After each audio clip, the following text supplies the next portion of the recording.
or love in its real essence, put into action, will never forget the foundation of beingness. Figure this out. I've got to take all this on. So we need to come from a position of power and strength. All black people are free at the same time, or nobody is free. Get people to believe in the myth, to buy into that myth. Inspire you or inspirit you. That's what it is, regardless of what you believe. And so if we think of a huge pyramid, at the top portion of the pyramid is our superconsciousness. Africa have become and is becoming. Ashe. The nature of the African is spirit. What and who you attracted subconsciously can now be vigorously pursued. Hail Jehuti, architect of truth. Give me words and power that I may envision the course of events of my life that I must follow. 60 degrees of knowledge, all in all in nothing. When intersected, the alpha becomes the omega. Quickly, that days can be posed against night. Founded Liberia with the intention of Christianizing and westernizing their heathen brothers. There are many religions and many groups of people. And we cannot find ourselves in someone else's path. Y'all go ahead and get this together. I'm going to say some of us lost some melody. Free your mind so your bad life will move on.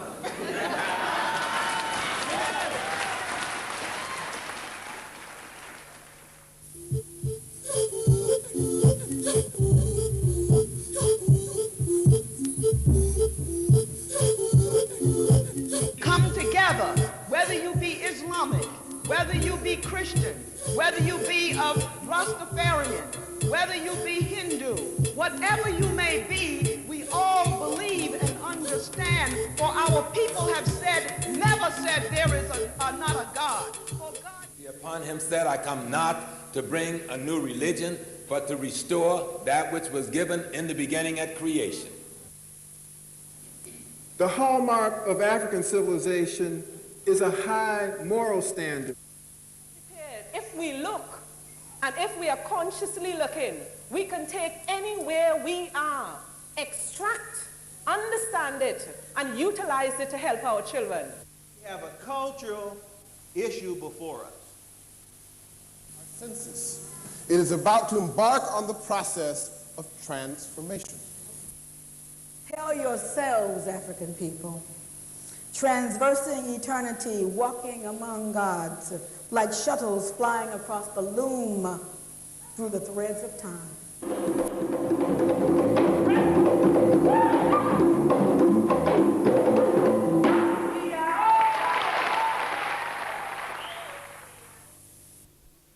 Dr. Maxime was born in Trinidad and Tobago, where she enjoyed her formative years of education and grounding. After qualifying in statistics and demography at the University of the West Indies, she came to the United Kingdom to pursue her studies in psychology. She holds a Bachelor of Science honors in psychology from the New University of Ulster, a Master's of Science in Clinical Psychology from Birmingham University, and a PhD in Child Psychology and Education from the University of London Institute of Education. Dr. Maxime's work with Black and ethnic children and their families and carers expands across the fields of clinical psychology, education, fostering, and adoption, and publications in those areas, to name but a few. And I think some of your work is here on sale, if I'm not incorrect. After developing the first transcultural psychological service in a social service department, which she ran for 7 years, to meet the unmet needs of Black children and their families on a national level. Her professional and academic titles include PhD, Child Development and Education, University of London, Master of Science, Clinical Psychology, University of Birmingham, as I've said, and her Bachelor of Science Honors degree in Psychology. I give you Dr. Jocelyn Maxime.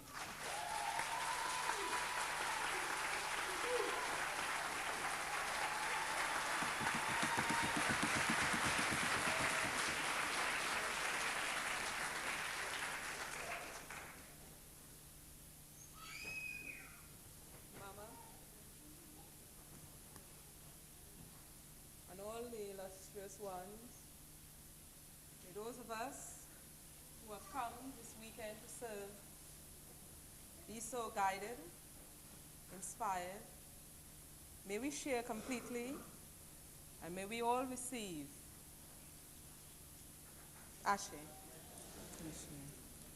Okay. They call this the graveyard session.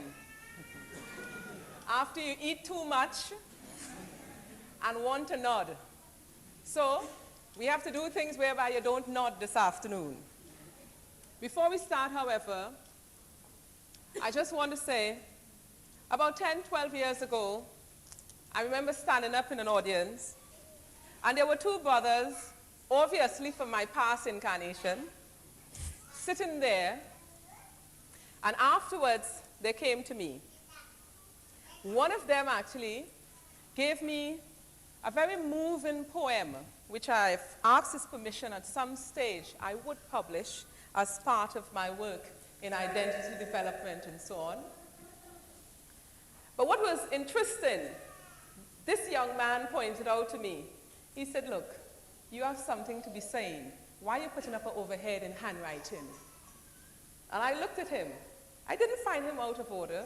I welcome his comment, constructive criticism, and I will hope, it has changed me over the years in terms of presentation style and everything, and I hope that will be borne out this afternoon. And our relationship seasoned over the years with these two young men. I became an elder sister. It didn't matter what time of day or night. And then some years later, the discussion started about these 5 conferences. For me, it is such an honor, a privilege, a pleasure to have participated, to have partaked, to have been part of a piece of service that at that time others said, could it really and truly be done? Of course, I'm talking about nobody else but Paul and Kwesi, which I think, once again, we must raise up.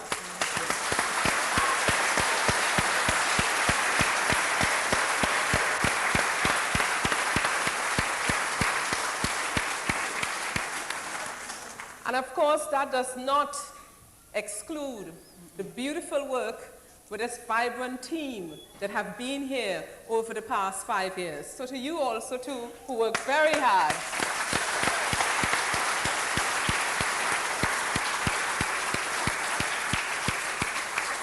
And I can assure you the praise and acclamation and so on is not over at all. Wait till tomorrow. Okay, let's go. There are 9 things I want to try to do this afternoon. Yes. 9. We're going to open. Before we do that, however, because this is all about energy, and we want to try and even do some little experiments, all kind of things this afternoon. But for the children, I think we should do something. We should do something because this is, we are talking about energy, we are talking about vibration, and we have a lot of young children being exposed to all sorts of vibrations right now, whether we realize it or not. So let's just do a sound chant 3 times. You know, Brother Hunter spoke about how they boom, boom, boom from the bass. Could be what it could be doing to the cells. Let's just bring our children, as well as ourselves, in a harmonic structure, even though we shall remain alert because we have to be alert for this afternoon. But especially for our children, we're going to be concentrating on the pineal and the pituitary. And we are going to actually do ra and ma. Yes? We're going to do it with aum. We're going to do that, and we're going to harmonize. And what I want to say to the adults who have children also too, if we find a child becoming just a little bit of fresh air, and bring that child back in, okay? Because it's quite a lot of energy. Okay, so we're going to do aum, ra, ma, We got it? We'll try it. Let's do it. Let's go. 3, 4. Aum, ra, ma,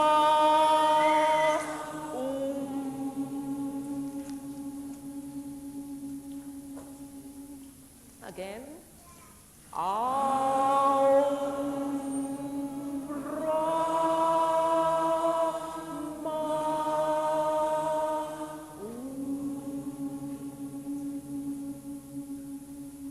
One more time.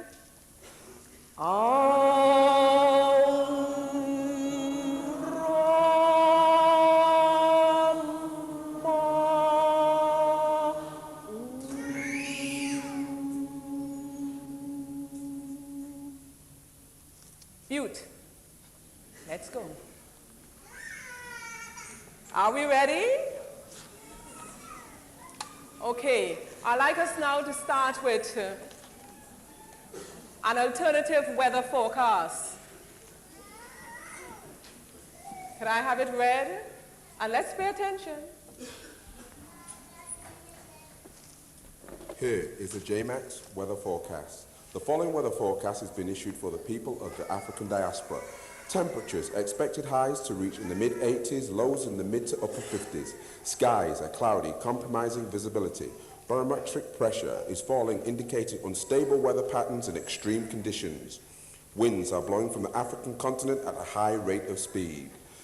There continues to be a cold front sweeping across Europe, moving out into the Atlantic Ocean toward the African continent. The front is characterized by local and national policies of outright contempt and neglect. Temperatures across the country are expected to drop considerably. People of the African diaspora are encouraged to be on the lookout for colliding highs and low-pressure weather systems, such as likely to spawn severe storms and possible hurricanes. Care should be taken by Africans in particular. Protect your psyche from severe storms. Failure to do so could result in long-term damage to yourself and community. Adapted from the Dr. Thomas Parham's Storm Watch in Psychological Storms. Thank you. That's your weather report for today.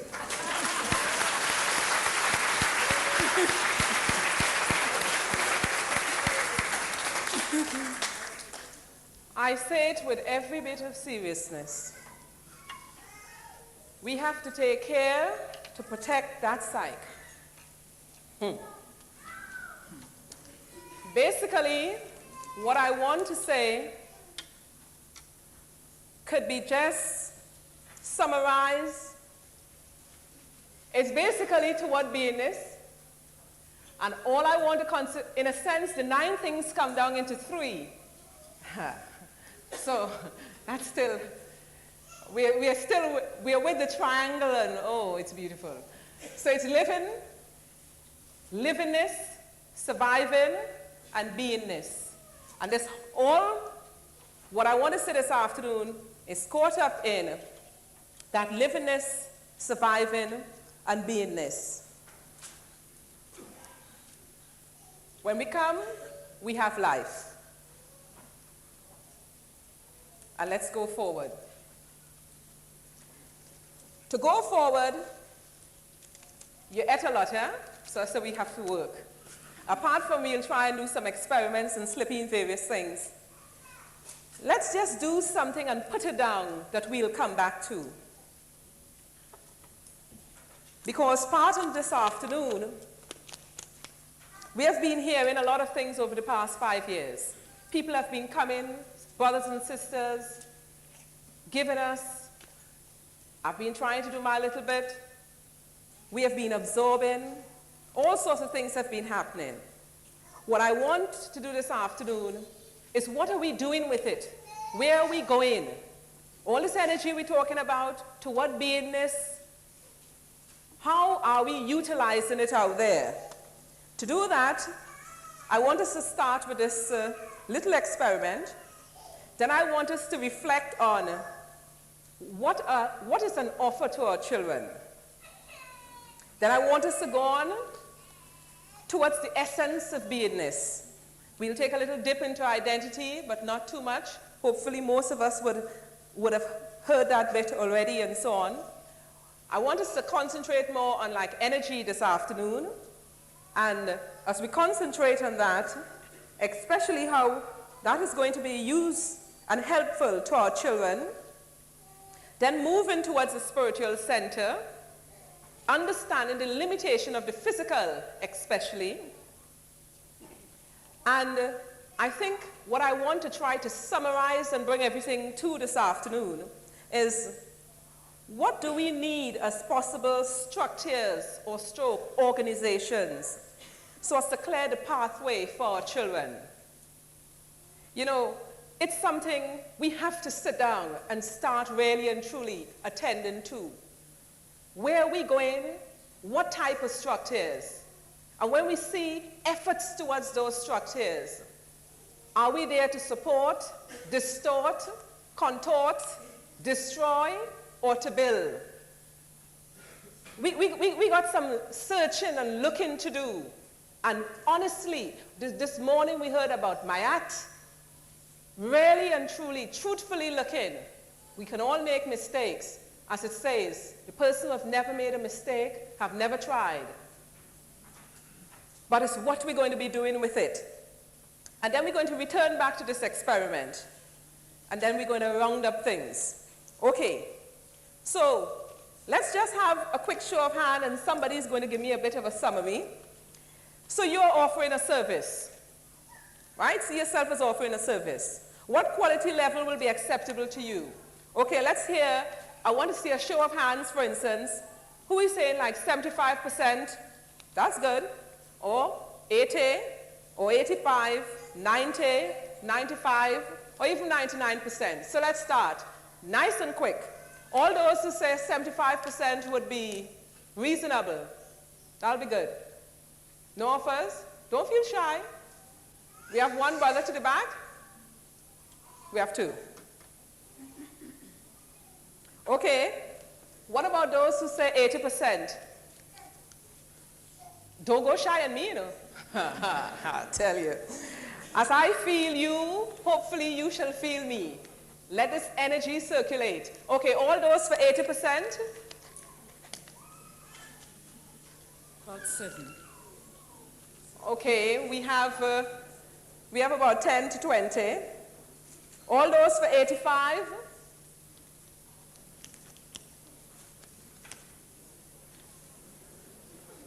Could somebody do a quick counting for me or something?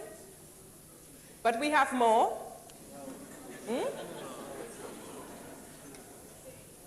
Okay. All those for 90%?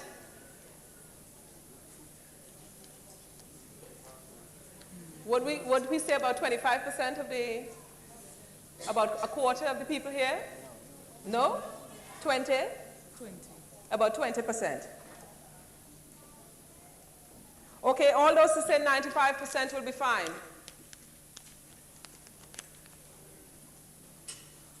Okay.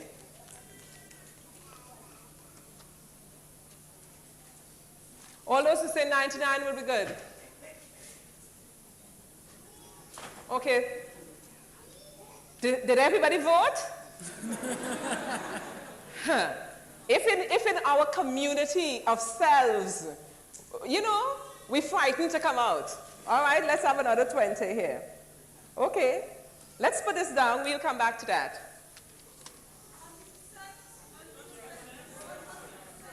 Okay, so there are some people who want me to put on 100%.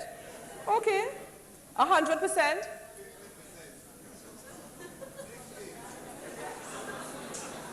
Okay, we have another 20. How many 20s we have in Okay, all right.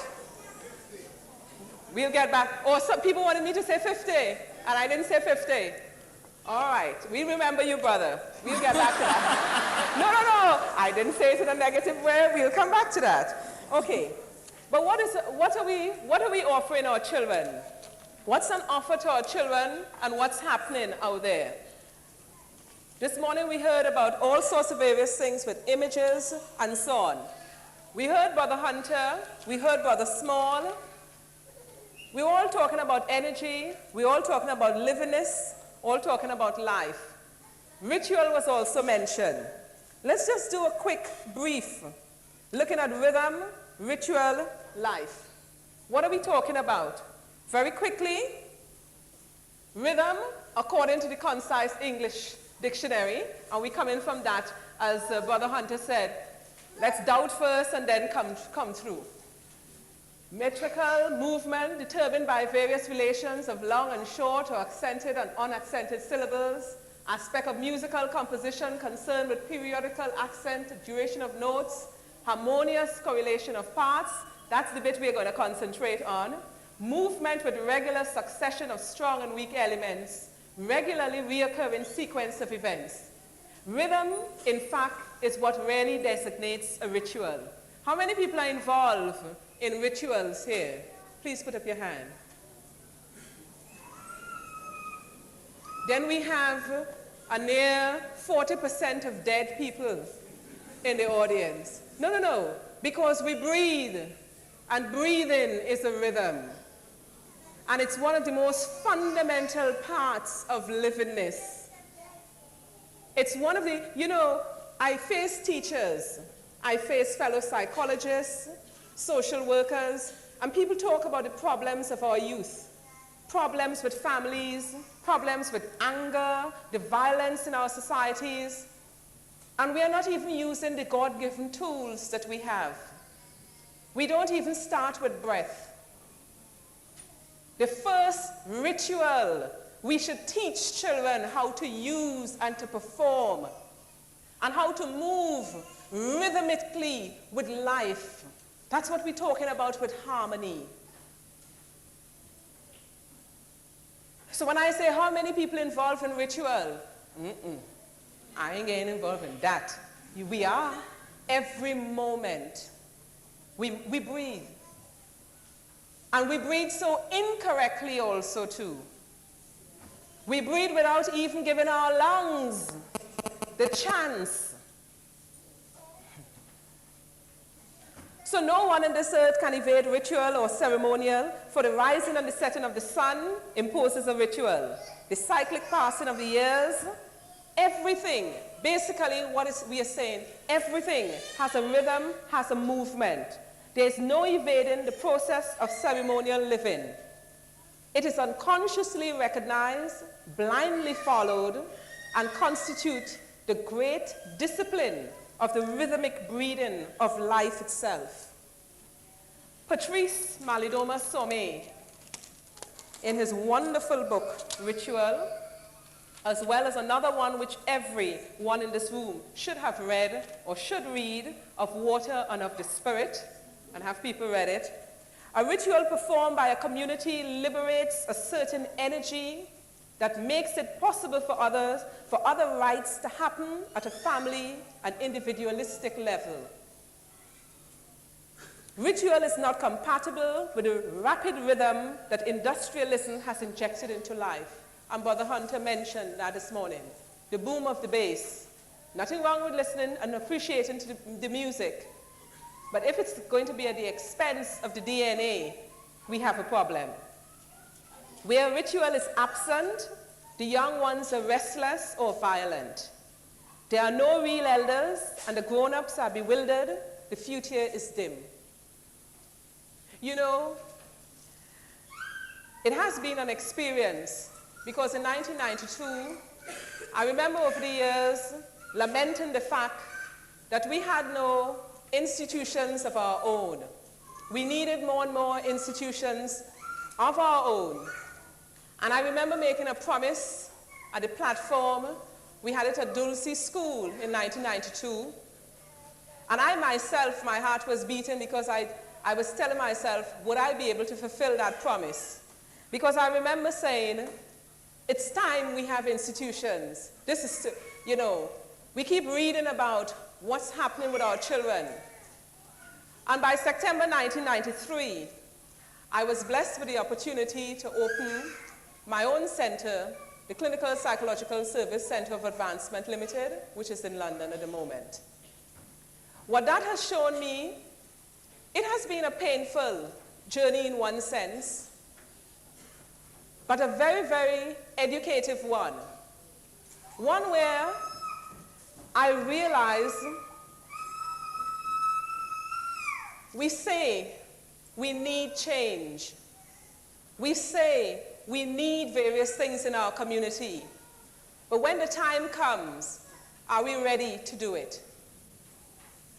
One of the most shocking things that I have found since I have opened it is that as we are talking about ritual, trying to see how we could even get disruptive children, because I run a small psychoeducational unit within it for children who are expelled and so on, and trying to even get adults in the environment to teach children about breathing, to join with children in breathing exercises, in meditation, in teaching children to be quiet, to start discovering and listening to self.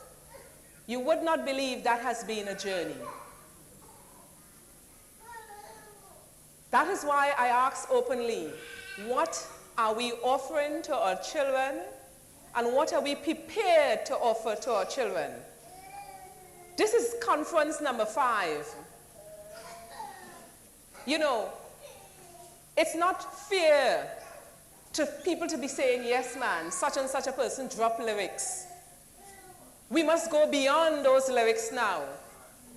What are we actually doing, and are we prepared to make the commitment? Because if we can't even start with breath, we have a problem.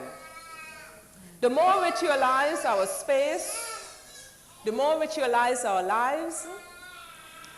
Patrice Malidoma Patrice Somé said, I am suggesting that a space, whether it's cultural, community, or what, in which ritual is the yardstick, by which life is measured, puts the people living in it in a constant state of ritual energy that sanctifies their lives. A sacred life is a ritualized life. That is, one that draws constantly from the realm of the spiritual to handle even the smallest situation. We have to focus more on what we have on offer and what we use.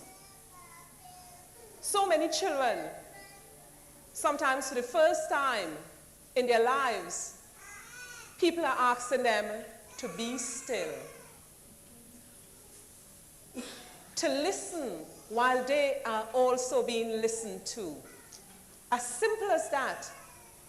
But it's what is happening internally also. It's not just the external dynamics, but what is happening internally for that child while we are trying to have that child being still. Naeem Akbar, the one and only, tells us education is another area where an understanding of rhythm and communion might correct many of the errors of educating black youth, which grows out of the imposition of alien concept of personality onto the black student. With a notion of participation, one sees the inappropriateness of a teaching machine or a rigid lecture format as the method of choice to teaching black people. One is appreciative of the retreat of the black student from the classroom, which forces dreaded isolation. The most common complaint about a black student is the disorder caused by the excessive socializing which goes on in the classroom. From a perspective of rhythm, one is made aware of the unnaturalness of the classroom setting, which fosters isolating rather than the eminent value of socializing. So there are many black teachers in this audience today. I can recognize many. Do we even use that? Do we even help them to understand that they could use rhythm in a more health-conscious way, rather than to make a point, to make a score, which is how it is used, because if it is not nurtured in a supportive way, then the nurturing, whether intentionally or unintentionally, is taking place negatively. Naim concludes by saying, rhythm is the pulse of the unitary vitalism which flows through and permeates the African mind and world. It is manifested in everything from black movements to black speech, and in more or less subtle forms in all aspects of black life. It is simultaneously the essence of the oneness of the African wherever he is, and the motivation for unification which characterizes the proverbial search of the African spirit. When disorder occurs, be it manifested physically, mentally, or spiritually, the disruption emanates from a disturbance in the rhythm, which is the African gauge of oneness. Order is restored when he attains a re-establishment of social equilibrium with his brothers and sisters. Let's not go over quickly the pages when we read this, but pause and try to synthesize what is Naim sharing with us. What is the message that he's trying for us to take forward, to take and offer to our children? Because there are many messages in this short piece. Let's move now to, I said it's going to be livingness, survival, and beingness. We come and we have life. And most of us, unfortunately, those of us who consciously trying something differently, are caught up in the middle, surviving. Most people are surviving. And while we are surviving, there's little thought to beingness. What then is on offer to our children? How to survive? Simple. A teacher cannot teach what a teacher does not know. We cannot give what we do not have. That goes for all of us. Hopefully, as we grow, we understand more. But we cannot give. If we only caught up in surviving, then this is all that we can offer a child. And most of the young people that I come into contact with are about survival. And a realization that I'm not surviving well, so maybe I could just give it up. What are we doing about it? What we're doing about it, both brothers before me this morning said, we got to make that move to that spiritual center. We have to make a move towards beingness. I sat in front of a little boy on Wednesday. His two very affluent parents accompanied him, who sat shocked as I got the little boy speaking about his life. The little boy went so far as to say, after crying myself to bed each night, I just prayed for a heart attack. I prayed for anything to die because I believe in God too much and I can't just take my life. This boy is a teenager. His parents are doing well. They are surviving. They are doing so well as so many black parents that ring crying on the phone that they have, they are providing boarding school fees. We got to really and truly look at what we're doing out there. Black parents turning to me and saying, well, I went to boarding school, and I am now such and such. But where did you go to boarding school? My question is to them. Most of them have been to boarding school outside of Europe, in the continent of Africa or somewhere, not in Europe. To superimpose that model of livingness and place your children in that context. Right now as we speak, the amount of young people who are slowly going mad. No rhythm, arrhythmic, it pains. The little boy watched his parents with so much anger, bursting with so much pain. And a father who tried to say, well, we kept you there because in time you should settle down. Because surviving is the key word. You should get to university like your elder brother. When last, we as black adults sit with our children to touch the center of beingness, to tell them about beingness. What is beingness to us? The little boy say, I don't even consider myself any longer a human being. I am this bit of flesh and blood that is being put and sent from place to place. And he's not the only one. They look for solace in drugs. They escape out of sight, out of mind. They tell me, nobody cares anyhow. So if I go to another place, at least colors are with me. I could see different colors. I can be. We know it's a false sense of beingness. Let's take a quick dip. We already, over the years, spent some time on identity. Not that static thing that we think it's about, but that interactive, developmental aspect, which quite cleverly has been left out of the developmental system.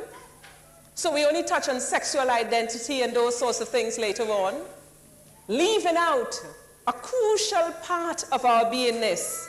Because if we attend to identity as part and parcel where it belongs in the developmental framework, as how we attend to cognitive development, as how we attend to motor development, we would have to focus differently on our children.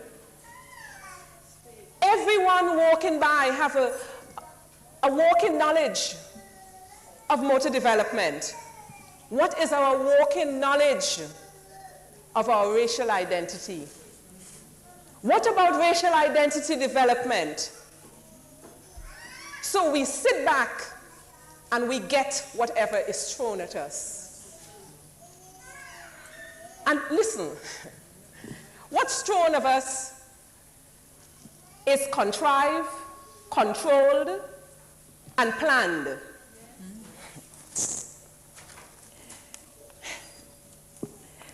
Let's take a little dip, just to refresh. When we look at social learning theory, as we did some time back, it says that children's behavior is shaped by external reinforcements, and that the primary process of learning is via observation of what models do in the child's environment. Yes? What's happening? Who is in our child's environment? Yes? Who's making that up? You know, recently I was looking at I was reading the Times, and this was just a few Sundays ago. Publishers bow to color bar on children's books. Even France, multiracial France, is saying, take out the black faces. We had a particular book. Nowhere in Europe will touch it.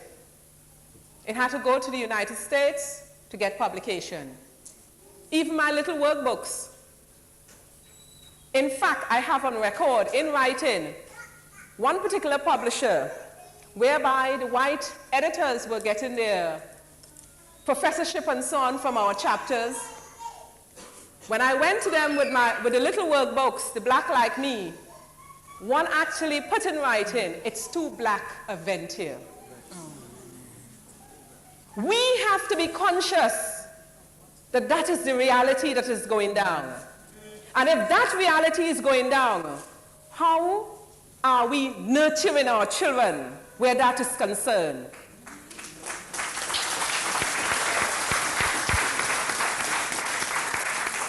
Where are they in the middle of all this? When we have 4-year-olds and 5-year-olds who have learned via behavior that something is wrong with them, and we have 6-year-olds without skin on their hand because they are washing, becoming, obsessional washers, like I faced a little boy. We fail. And we are not going to do the distortion. We were warned about it this morning. We ain't going to change failure into some warped success. That's failure on our part. When a 6-year-old who were not being nurtured at home into your space, your right to be, could go to school, and we could leave that nurturing only to the teachers, who then turn and tell that child, I have no way of knowing if your hand's dirty or clean. And at 6, that child has incurred the thought, I am dirty. So he washes and washes and washes until no skin remains on his hands. We fail. And we got to attend to that. Year number 5, and it's still happening in 1997. Watch my caseload. Watch your own caseload, because there are many social workers here too. I ain't sparing nothing this time.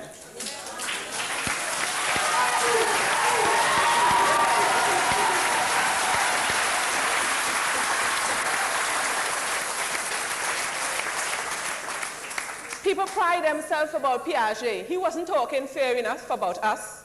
But let's look at some of the things. Don't ever throw a baby with the bath water, because as we are talking about, there's one energy. And from way back when we really get into committing Afrocentric psychology, we realize that concepts and various things were already there. They're just being refashioned, regurgitated, and coming out in a different way. But that's another lecture.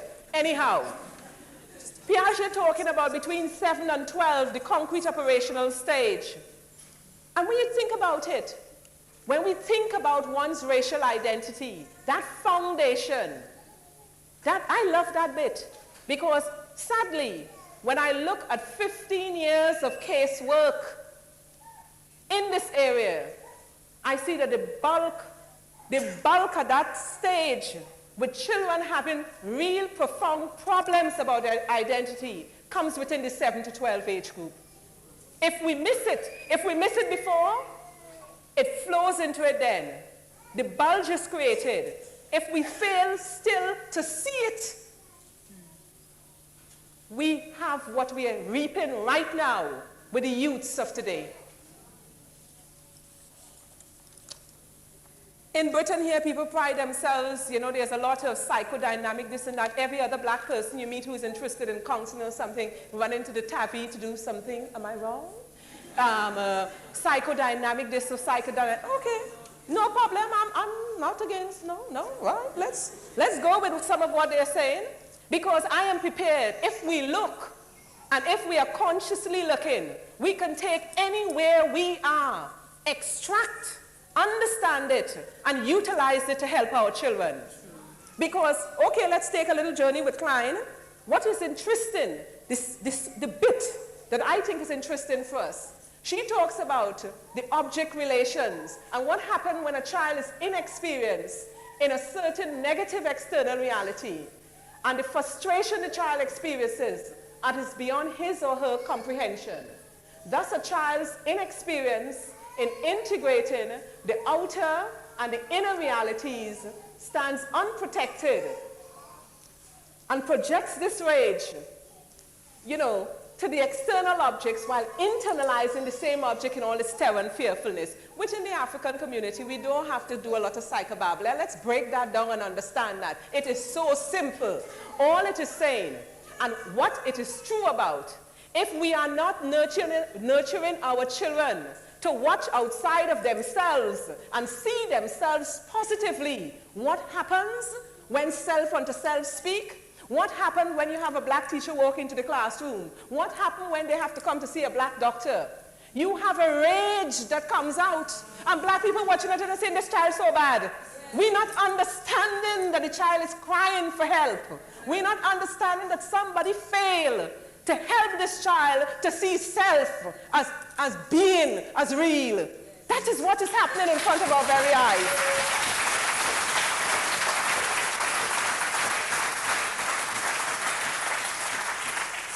So you have children, I had one particular social worker whereby a black girl even tried to take the steering wheel to kill both of them.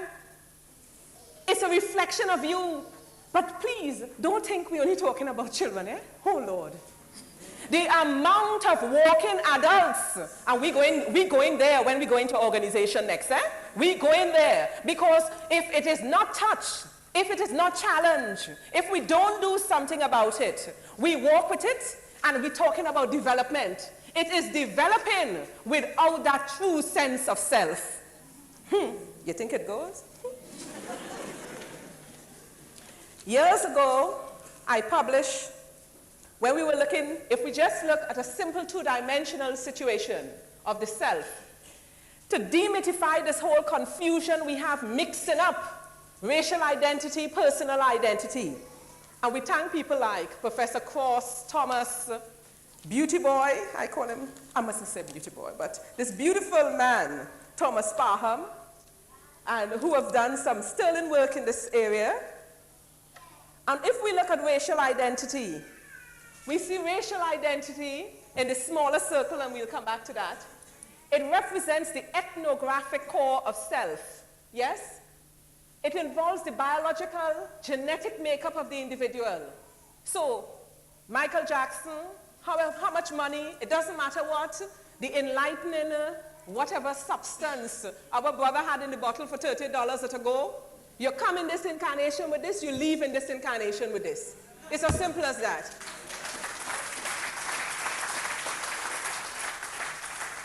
Personal identity, on the other hand, involves universal characteristics of self.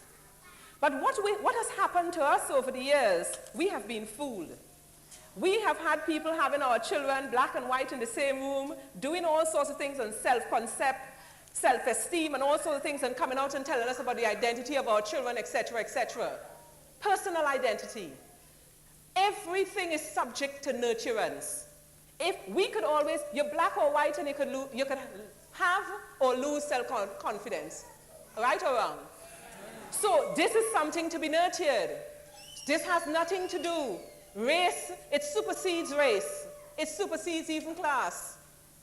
This core, however, black or white, this is a core. This is a core to be reckoned with.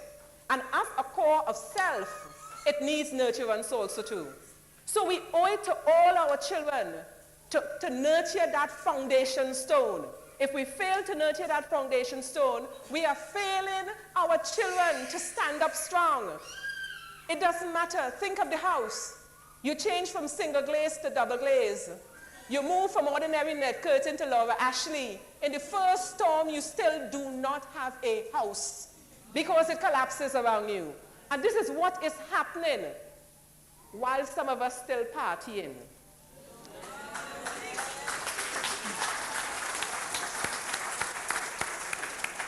In the little workbook that I did, I don't know why, I have hundreds literally of pictures but I still use this one.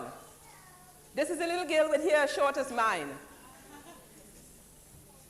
That's how damaged we're talking about. I was so frightened because when I look around, I wasn't seeing things here. Brothers and sisters in the States had more. But we had children. So, and are we calling this health?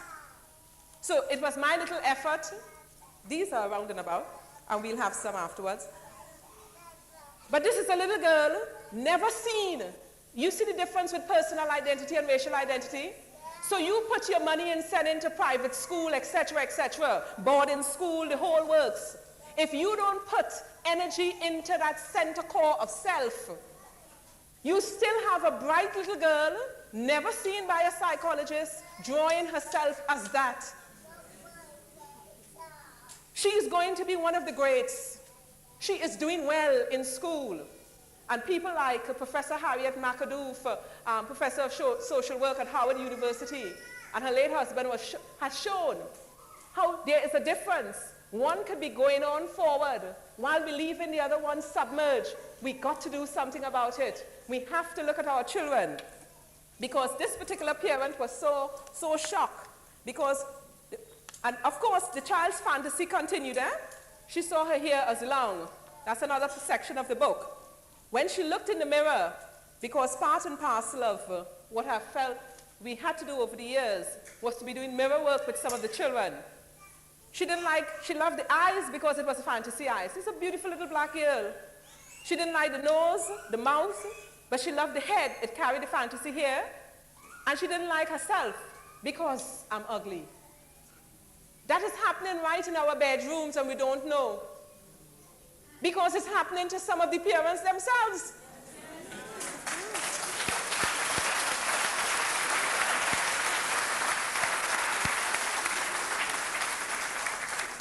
I know we don't have time and I want to go on to organizations. But anyhow, this is my latest edition on mixed parentage, following along similar lines, because that's another thing.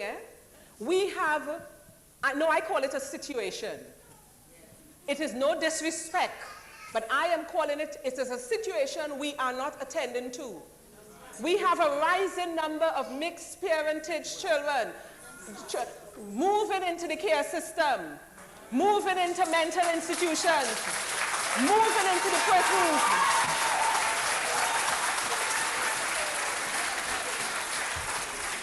And we are walking softly around it and hoping it will disappear. It would not disappear. We have nurturing to do. We have sorting out to do that we are not attending to. And we have work to do. We don't have time, but this is the other one. Let's move on.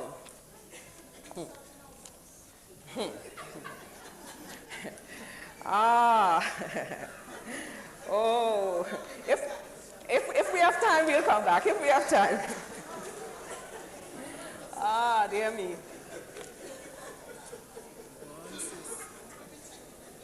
No, it's really serious, you know. It is so serious. This is a little boy I always quote. This little boy is going to be possibly one of Britain's greats. He does ballet. He could stand on his toes for a standing ovation for how long? But nobody ever asked this boy how he saw himself. And this boy is so physically athletic, but this is how he sees himself. I am not even going to read it to you. It was my nightmare for years. He sees himself as a spastic in a wheelchair. That's how he described himself. I'm just using his words. You expect people to watch you, to laugh at you, to call you names. The only difference is that one day a doctor might come along, find a cure, and he could get better. But I can't. I'm trapped in my skin. It just stays. Is that health? And he is doing well. You see the warped way of success that we are inculcating. Geneva Gay reminds us that students' level of ethnic identity development influence their senses of reality and psychological disposition, thereby affecting how they respond to school environments and instructional processes. Therefore, stages of ethnic identity must become essential elements in the diagnostic profiles of students' readiness, if instructional efforts are to be beneficial. You know, it's like parents can't understand, why is this boy failing or why is this girl failing? How could you be succeeding when a part of you have closed down? Work in the United States by colleagues there are showing, for instance, those who have what we will call identity foreclosure and so on, close down a part of self while advancing upwards and mobilely, how you say it again? Mobilely upward or what have you? Upwardly mobile or what have you, yes. While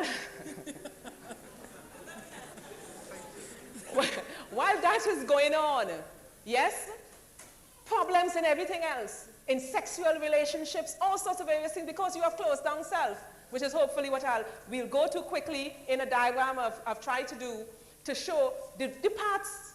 And if you close down those bits, can't function. And we shouldn't be surprised. Work is showing that when there's unsuccessful resolution, then identity confusion is present.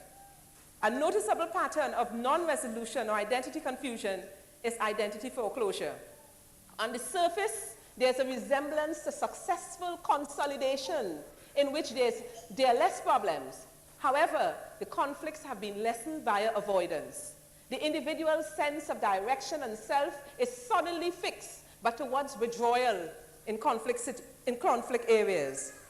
Of course, intimacy takes a knock. Then we have, of course, negative identity. We are not nurturing.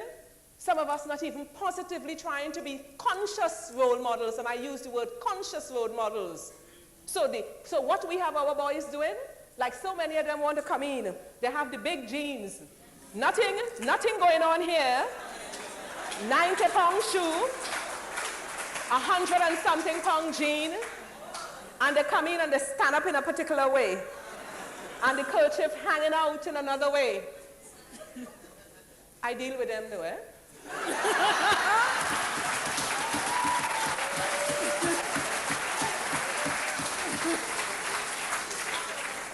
Sometimes they tell me I'm too rough, but I deal with them. Because if we don't deal with them, what is going to happen to my daughter? I'm serious.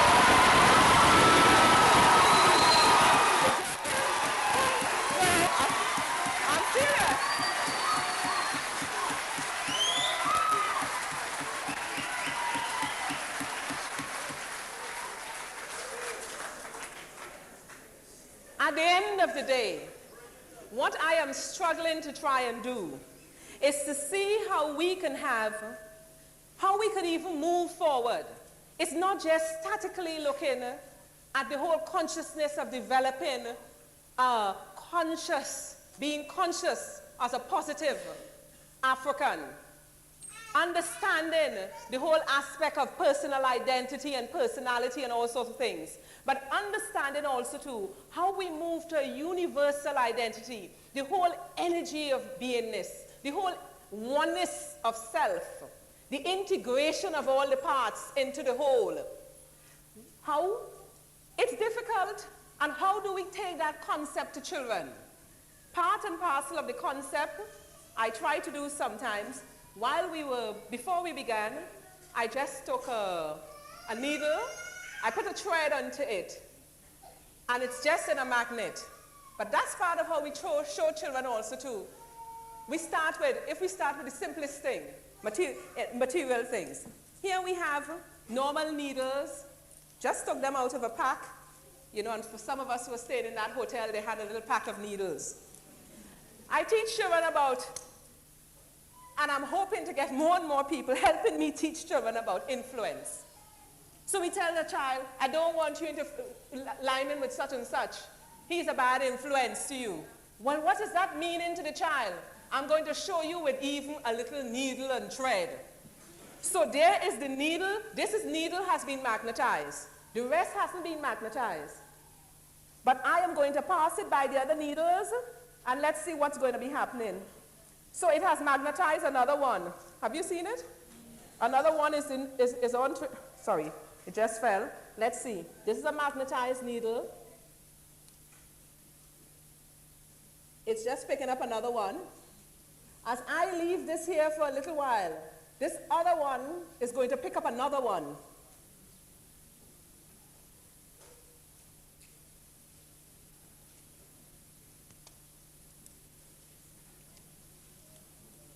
It's becoming so heavy. It's trying to pick up 3 one time. Okay, this is 3 right now. This is 1, this is 2, this is 3. And we could continue going and it will pick up everyone. So when children start understanding, we have energy in everything, not just there. We go a little further. Okay, let's get some volunteers. Quickly, let's get some people out to the front. Come quick. Jessa. Not yet. I come in for you in a while. You too, why not? Come a few people. You too, come, yeah? You come. Come. Yep. You come. I want some people, come. Yes. I just want a quick circle, let's go.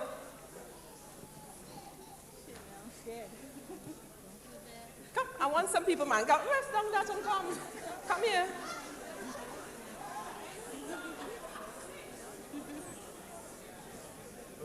Come, sweetheart.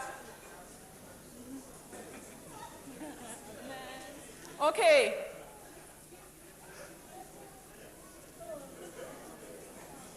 Shift so likes everyone. Okay, so we have a cross section of people here. Here we have an energy ball. Yes? Nothing happens. Could you just hold it with, yeah? Hold it like that. Yeah? Okay. I want now this ball, it won't work if you just ground it once. If you hold it with both, put your finger against both of them, let's see what will happen. No, the 2 points. Hold it so everybody can see. Put your finger against the 2 points. No, against the 2 points. Against the 2 points. Are you seeing what's happening? Okay? All right, now we're going to see white, black. We'll see how energy flows. You just hold 1 point. No. Would you just hold it so, sister? Yes. Hold it, put your finger over this point. Just. It's this hand. My hand is sick, that one. No, you have to hold it on this side because somebody. Yes? Right. It shouldn't do anything. Now I want the circle to hold hands. I want everybody to hold hands. Hold hands and let this energy flow for a while. I want you to take your index finger and touch that point. Please hold your point. Take your index finger and point to that point. Okay? Yes, keep on holding hands. Okay? So it's working. All right? Now what I want you to do, gentlemen, I want you to drop your hands. Drop your hand. I want you to hold back hands again. All right? Drop your hand, you. Put your hands back again. All right, energy. All right.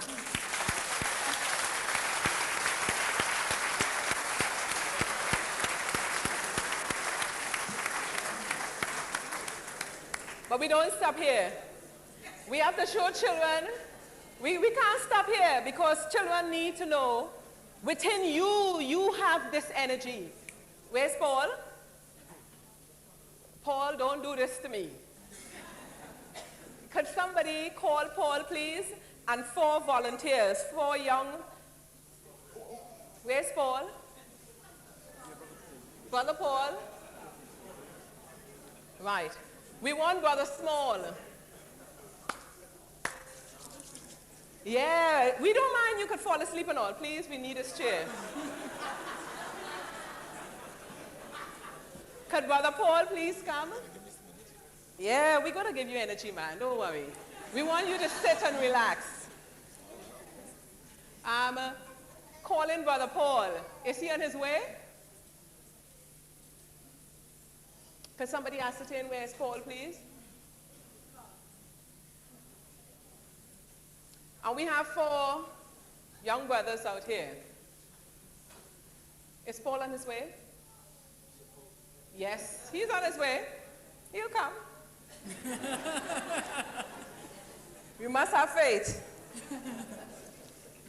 Because you see, our children need to understand that within them, you know, we have the power. When people say we have the power, we do have the power. Please, Paul. Oh, you know I'm waiting on you. Oh, don't let it go.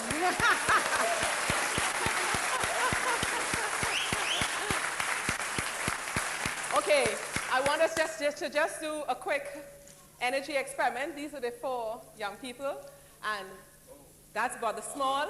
What we want to do, okay, Paul, take them through.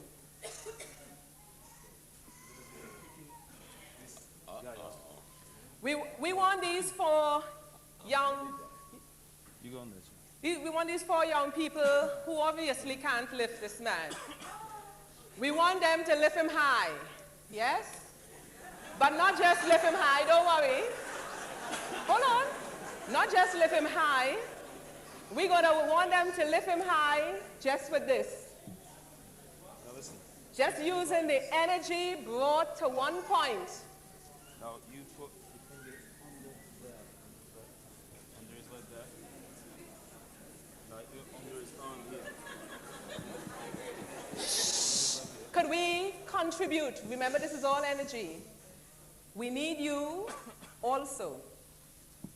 Are you ready? You're going to try lifting? Ready? 1, 2, 3, lift. Okay, they can't. Okay, stop there. No, no, no. Shh, shh. No, this is part of it. Okay, stand up, Charles. Stand up. So now we will teach them how to direct the energy. The energy wasn't directed before.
Okay, back in position.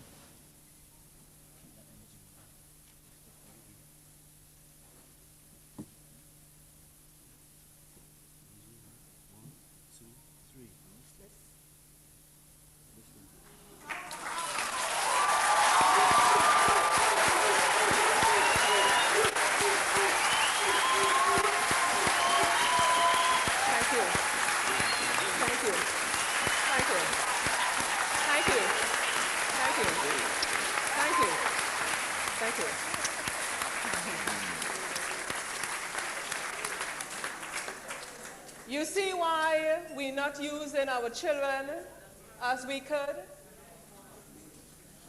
So we have children going to do martial arts, and we're not even teaching them how to use life, how to use that energy, how to focus that energy. And I tell you, that focusing of energy is going to lose you friends, because a lot of people is going to find, you want to go, this is going to be too strict for me. But that's what we are talking about. We can do it. That's the energy we have been talking about this morning. So I want to move from this on to this. While I was thinking about this for the conference, I closed my eyes and I was realizing I was trying to be talking to children and people about how limited this little self is. And they have to understand that. The emphasis is placed too much on that physical. It is small. You know, even controlling it. And we allow it to control it, is this emotional self, which we cannot allow to control and be in charge of things. Above that, even expanding more is that mental self. They try to lift, just trying to force energy. No. When you quiet the emotion to listen to the mental, it's a different picture. And oh, what a blessed day when we could even train that mind to get that light, that energy from above. That's where the action is. We talk about the threefold and the fourfold. It's watching us. We are living and moving and having our beingness in it. And that's the kind of beingness we need to take to our children. We need to offer them this. Let me look at the time. Because we're going to do organization. I make up my mind about that one. So what then happens? What happens? Thank you, brothers. You go out there with all that energy, man. Work on. So what then happens? We go forward.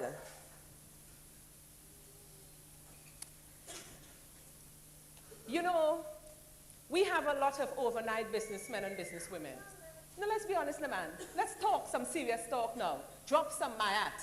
Yeah? We have a mobile posse. No. We have a mobile posse. 1 week we could get a number, next week it change. I am not being unsympathetic.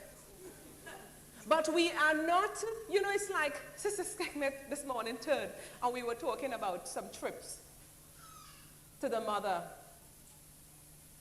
And quite in passing, she said, oh, we can get an African transportation, you know, firm. And I looked at her. She ain't talking about a minicab.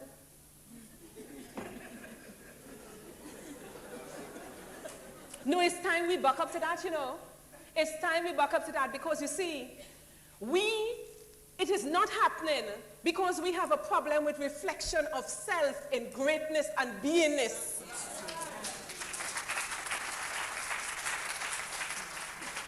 I have just opened up, as I said, a minute center. And at times, if I did not hold on, if I did not believe, no, belief is not the word, no. If I did not know that this supersedes my personality, which is this, I will go back to Trinidad. Because we have to learn to look at ourselves, even if we make a mistake today or tomorrow. Where is our commitment to help this grow? We look around and we still, 1997, all the talk we talk, how long Africans have been in Europe, etc., etc. What is being shown out there? Where are the pathways we have put down for our children if we drop down dead right now or tomorrow? It's time we do something about it. It takes time, it takes commitment, it takes selflessness. It takes a selflessness and a love that you have to dig so deep and you have to try to find that alignment. So when the personality telling you no, that's something tell you move and yes. And it is not utopia. It is not utopia.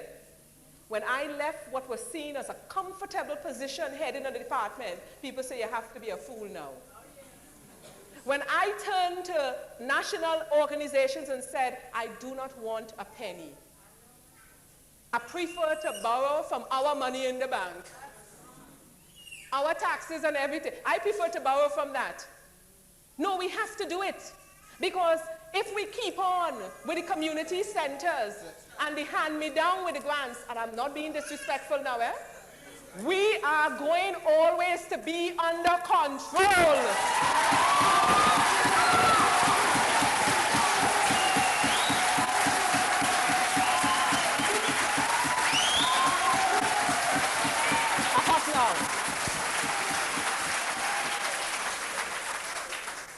However small we are, however struggling we are, we have to try to move towards putting up structures of Afrocentric organizations.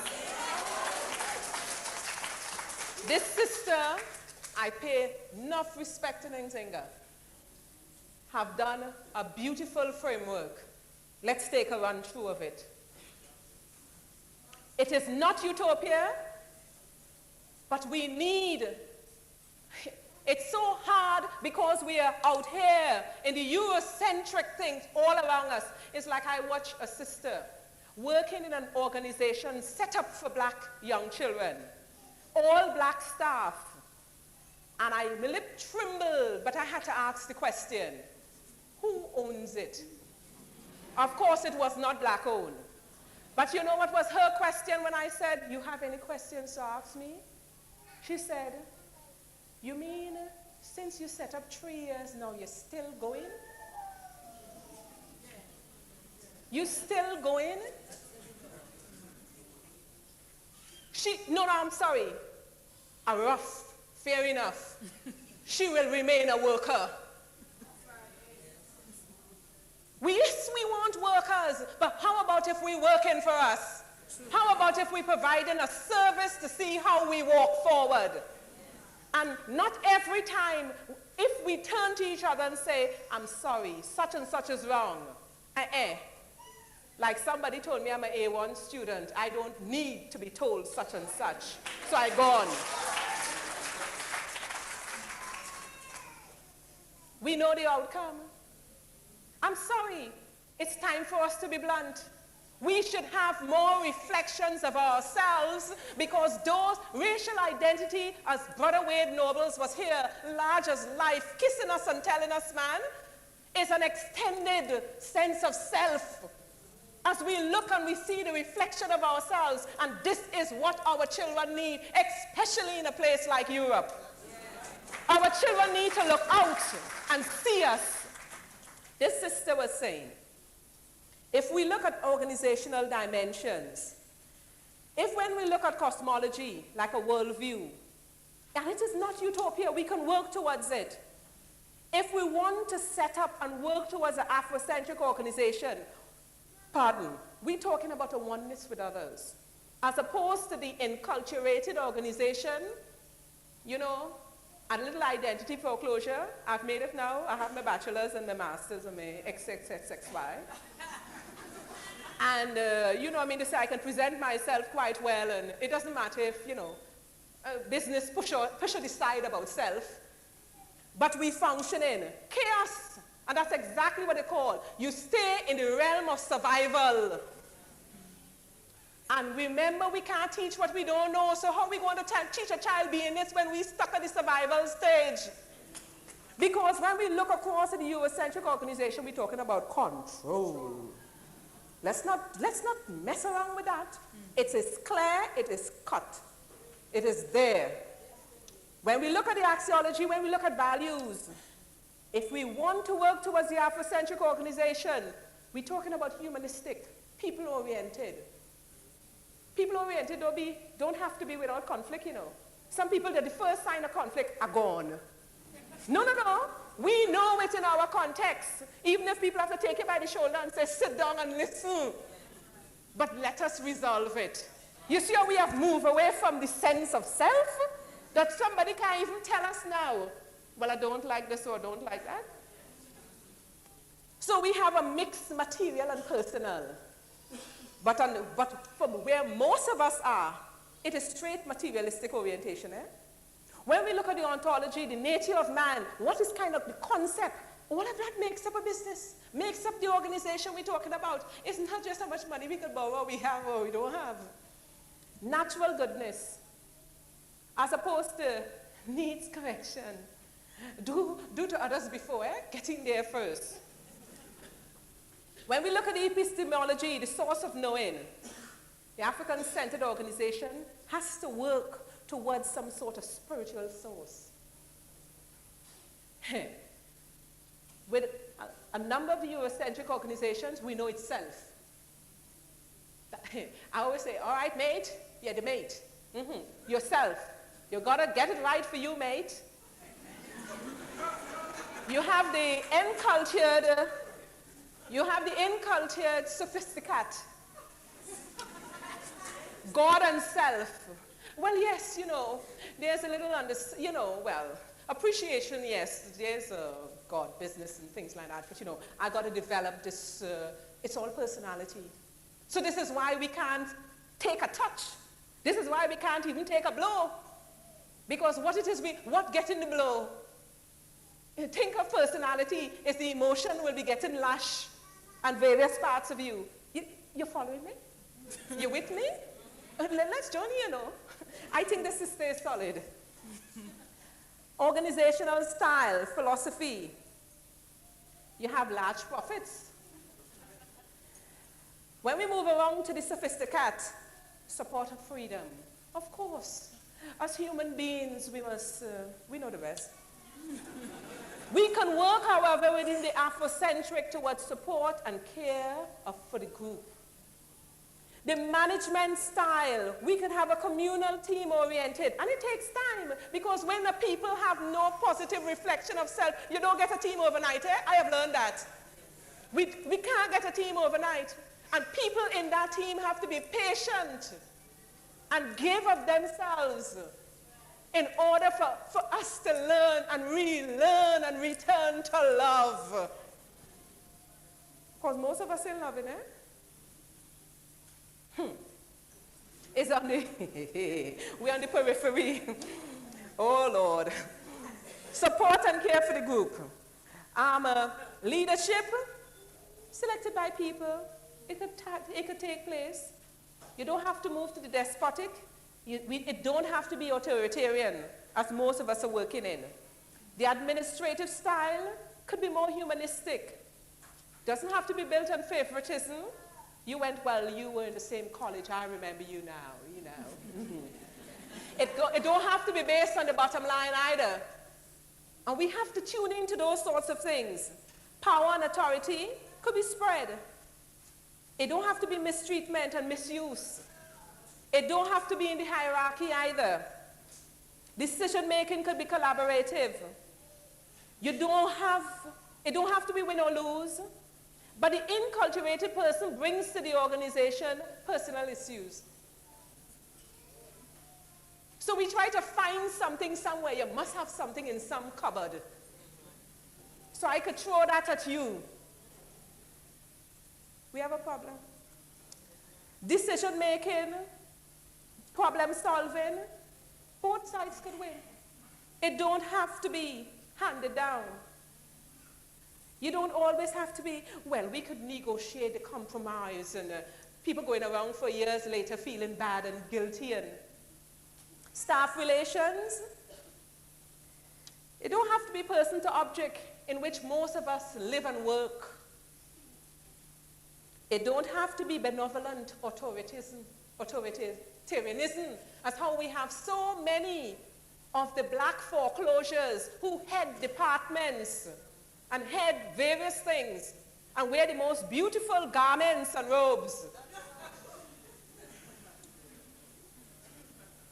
And it's benevolent authoritarianism, isn't it? Don't fool yourself. It could be more interdependent. Work orientation could be a sense of excellence. Why not?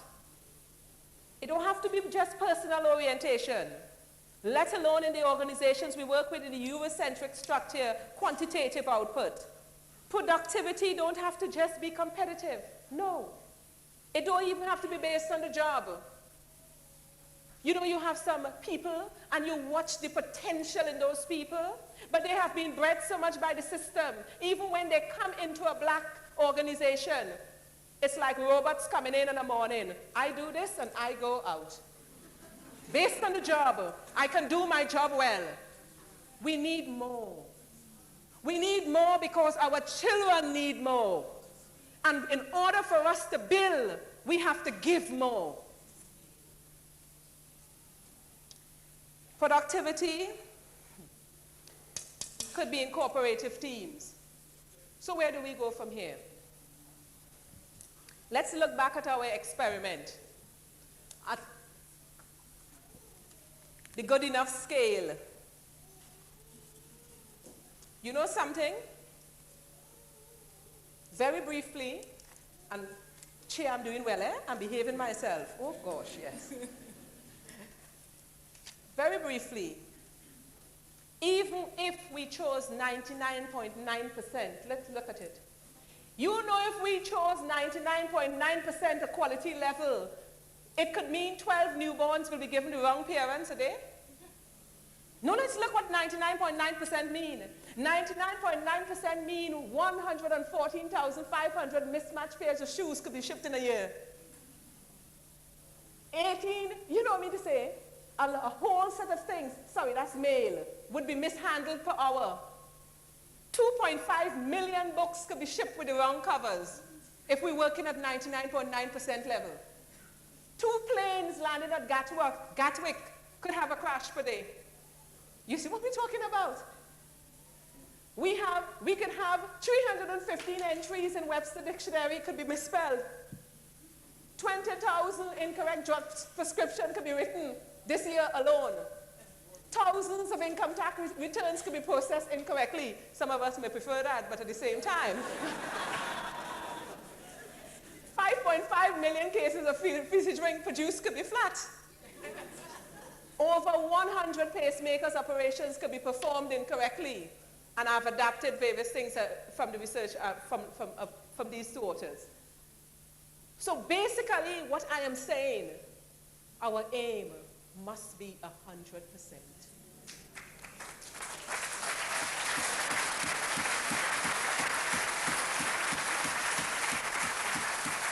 You know, we have to aim for that 100%. You buy even a tape these days. Think about it, you buy a computer disc, you buy a tape, what's written on it? 100%. Yes? Error-free, isn't it? Those are some of the standards that even some companies are setting. If we have to set service with our children in mind, we should be saying 100+%. That's the bottom line. I'm going to be very good, because I promised to be good. And I am going to be dead on finishing on time. Isn't that beautiful, Chair? Wonderful. I am going to stop with a particular poem. It's a poem, 9%, from Daughters of the Dust. It is up to the living to keep in touch with the dead, Ellie. Man's power doesn't end with that. We just move on to a new place, a place where we watch over our living family. The ancestors and the womb, they're one. They're the same. Those in the grave, like those who are across the seas, they're with us. They are all the same. The ancestors and the womb are one. Call on your ancestors, Ellie. Let them guide you. You need their strength. Ellie, I need you to make the family strong again. Like we used to be. Call on those old Africans, Ellie. They'll come to you when you least expect them. They'll hug you up quick and soft like the warm, sweet wind. Let those old souls come into your heart, Ellie. Let them feed your head with wisdom that ain't from this day and time.